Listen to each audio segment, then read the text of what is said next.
Welcome back to BNN.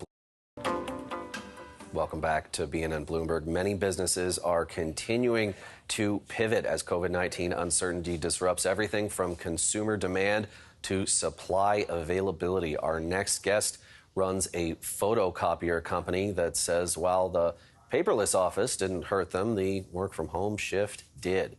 For more on how they're adapting their business model, let's bring in the president of Busies.ca, Frank Waskin. Frank, thanks so much for joining us. Happy holidays. Heck of a jacket that you have there. Is that the new business model? This is the new business look. I also have a brand called Super Frankie Disco, so I like to promote that a little bit as well. Oh, fair enough. That's the new business model. Yeah, I mean, I imagine, that business has probably been less affected by the pandemic than Busies.com, the office supply business. Tell us how you have had to adapt to respond to the pandemic.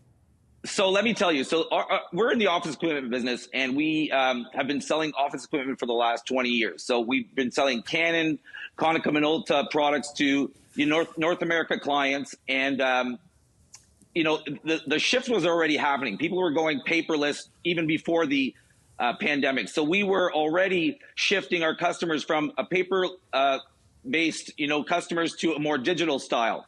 And what happened was COVID happened, and this is a whole nother story. I was in the middle of a full depression. I was in bed forever. And so our sales tanked by 70%. They tanked by 70%. Wow.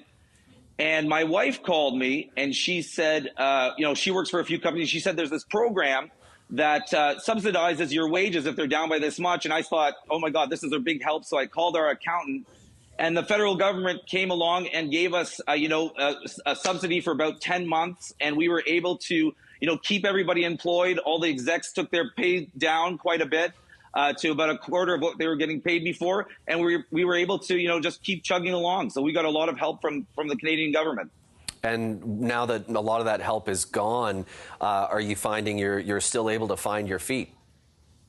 Yeah, well, I mean, so business is coming back. I would say on the copier side, it's coming back. But we were already transitioning into like more of an IT company. So I'd say we're definitely growing. Things are coming in, but we've also got all this pivoting that we're doing, and so that's really exciting for us. So we talk a lot about the chip shortage that has really affected the automotive industry first and foremost, but it's hit your business as well. Those chips power photocopiers. Absolutely. So, we have two issues. We've got about 1,200 or 1,500 machines outside of a port in Los Angeles that are sold to customers. I mean, these are these big machines, and they're sold to customers, but we can't get them because they're telling us they're going to be offloaded within the next 2 months.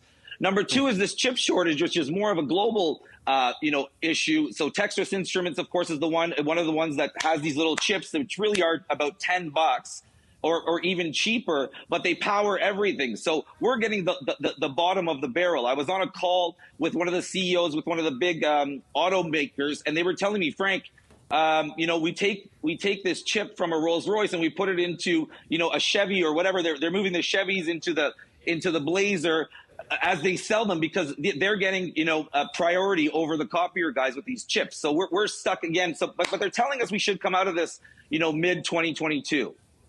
And mid 2022 is when you think you'll be able to get access to chips again. And I guess the question is, do you believe that 2-month timeline to actually get those machines offloaded off the port of Los Angeles? There's been some pushback on a lot of timelines in that port in particular. Absolutely. No, we are confident. We push the manufacturers. We are the largest office equipment dealer in Canada. So we do think we're going to get everything we need. But yeah, some guys are scrambling. We do think it's going to happen for us, but you never know. Absolutely. That does seem to be an issue. It seems as though just about every issue that has beset the Canadian business community has hit your business specifically over the last couple of years, Frank. Even the labor shortage seems to be a challenge for you. You're having a hard time attracting talent? You know what? We're really lucky that way. We try to revolve our business around having fun and being open-minded and letting people create their own kind of work style. So we haven't had that much trouble attracting people. I know that is a thing.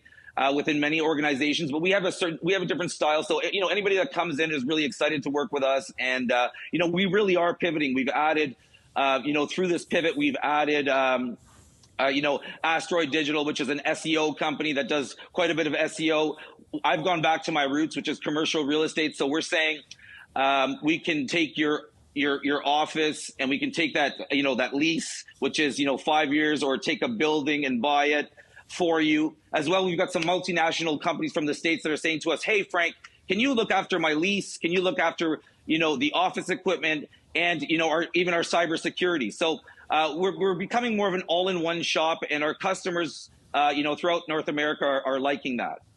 Fantastic. Well, I'm glad to hear that things are responding positively on that pivot. It's not always the case for every business, so congratulations on navigating a whole lot of uncertainty, and have a happy holiday. Thank you very much. Have a great holiday, and Merry Christmas, and have a wonderful New Year. And same to you. And that, of course, was Frank Waskin of Busies.ca. That's a difficult business to be in right now. Of course, he is making the most of it. Well, so are